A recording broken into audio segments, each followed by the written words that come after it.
Hello everyone, my name is Kaniel Vicencio, and I am an undergraduate student that recently transferred to UF from Santa Fe College. I am a rising sophomore and I am on track to graduate in 2025.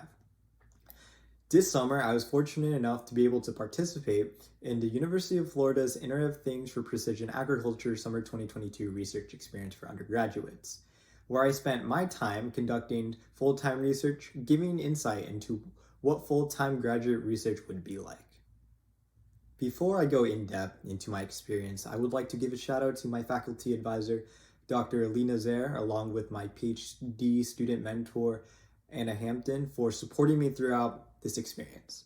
I would also like to extend my appreciation to Dr. David Arnold and Mike Nazareth for making all this possible, along with my fellow lab mates and the people I met throughout this program.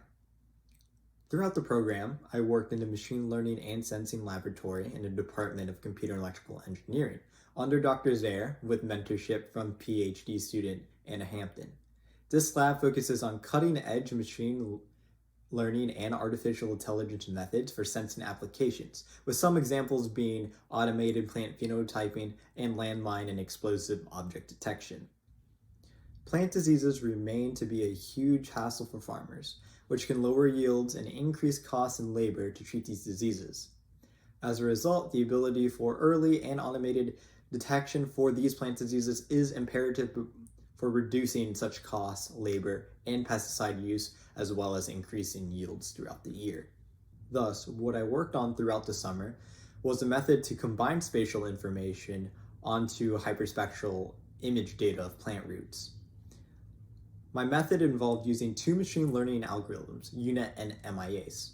The first step was to use UNet and extract spatial features from it with the original hyperspectral data. From that, I got the spatial features that were extracted from it and appended it to the original data set, and then I ran that again through another algorithm called MIACE, which was developed through UF. From that, I got the confidence maps of the images as results. From the results shown here, comparing both hyperspatial and just the hyperspectral images, we can clearly see a difference between when we combine the spatial and hyperspectral information from when we just use the hyperspectral images on their own. We see more defined details in the roots and are able to see even the darker regions from the original RGB images that wasn't picked up in the hyperspectral image on itself. This concludes my research experience this summer. Again, I would like to give a huge appreciation and shout out to UF IoT for Ag for funding this experience, my mentors and advisor for giving me the proper support and education, as well as any of my lab members and as well as people that I met throughout for making this experience what it was.